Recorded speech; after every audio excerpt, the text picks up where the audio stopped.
तू जितना समझत है उतना महान थोड़ी ना है। अरे तू जितना समझत है उतना महान थोड़ी ना है। और तू चाय बेचने वाला है, मसीहा थोड़ी ना है, मसीहा थोड़ी ना है। तू चाय बेचने वाला है, मसीहा थोड़ी ना है। ये एक शेर की पंक्ति है और शेर कहा है झारखंड के स्वास्थ्य मंत्री डॉक्टर इरफान अंसारी ने। अब इस बात पर बवाल मच गया है। इरफान अंसारी दरअसल शुक्रवार को दिल्ली में कांग्रेस के ओबीसी नेतृत्व भागीदारी न्याय सम्मेलन में पहुंचे थे। आयोजन दिल्ली के तालकटोरा स्टेडियम में था। इस दौरान उन्होंने भारतीय जनता पार्टी और प्रधानमंत्री पर टिप्पणी की। मंच पर राजस्थान के पूर्व उप मुख्यमंत्री सचिन पायलट भी मौजूद थे। पहले उनके भाषण का अंश सुनिए। आपको कहना चाहता हूं, मैं डॉक्टर इरफान अंसारी, जो झारखंड से स्वास्थ्य मंत्री हूं। हमारे झारखंड में 18% जो आबादी है, अल्पसंख्यक अंसारियों की जो आबादी है, इसको भारतीय जनता पार्टी, बीजेपी के लोग कहते हैं कि ये तो टायर बनाने वाला कौम है, पंक्चर बनाने वाला कौम है। और उसी कौम में आज देखिए राहुल गांधी जी ने बहुत बड़ा सम्मान दिया इस समाज को एक मंत्रालय दिया झारखंड में, जिसके कारण आप देखिएगा झारखंड में हम लोगों ने भाजपा के रथ को रोकने का काम किया। हम आप सबको यकीन दिलाते हैं कि ये रथ रुकेगा नहीं।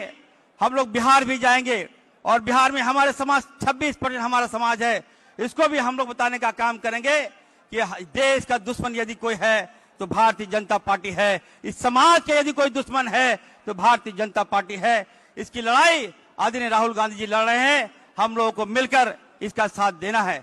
मैं ज्यादा समय नहीं लेते हुए मैं इतना जरूर कहूंगा, एक शेर के साथ मैं अपने भाषण को समाप्त करूंगा। तू जितना समझत है उतना महान थोड़ी ना है। अरे तू जितना समझत है उतना महान थोड़ी ना है।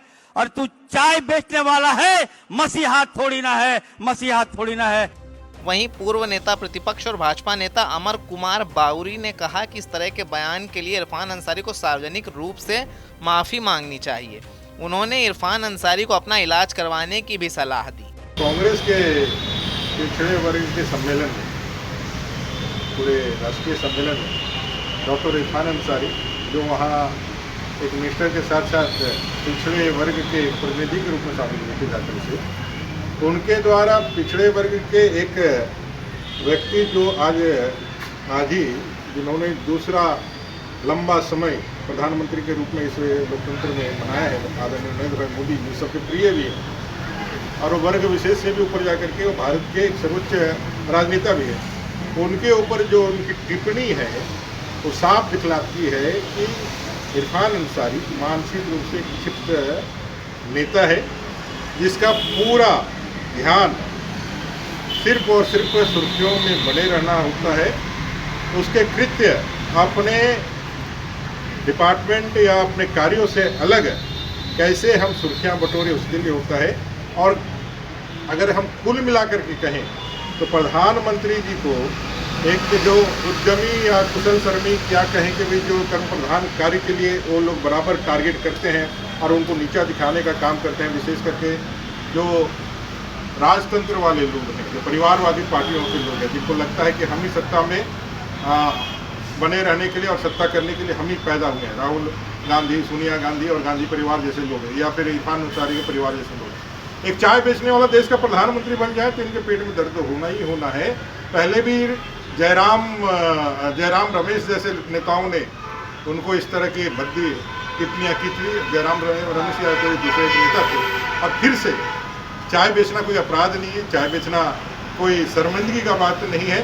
आज करोड़ों लोग इस देश के अर्थव्यवस्था में चाय बेच करके अपने परिवार को चलाते हैं। ये सम्मान योग्य पद है और उस पद से अगर देश के प्रधानमंत्री तक का रास्ता यदि तय किया है तो आदरणीय प्रधानमंत्री जी और देश के संविधान पे गर्व होना चाहिए। और डॉक्टर इरफान अंसारी जी को या तो माफ़ी मांग करके अपने जो है उस पर जो है स्वीकार करना चाहिए, कांग्रेस को इस पर क्लियरेंस देना चाहिए, सफाई देनी चाहिए, और नहीं तो उनके मातहती या तहरीर पास वहाँ जा करके अपने मानसिक स्थिति का अच्छा से इलाज करा लेना चाहिए। नहीं तो झारखंड की जनता जब उनका इलाज करेगी, यहाँ के मूलवासी, आदिवासी, यहाँ के पिछड़े वर्ग की जनता जब उनका इलाज करेगी तो फिर उनको कहीं इलाज की जरूरत नहीं। स्वास्थ्य मंत्री के बयान का यह मामला झारखंड की राजनीति में कितनी गर्माहट लाता है, देखना दिलचस्प होगा। टीवी 9 के लिए रांची से अशोक कुमार की रिपोर्ट।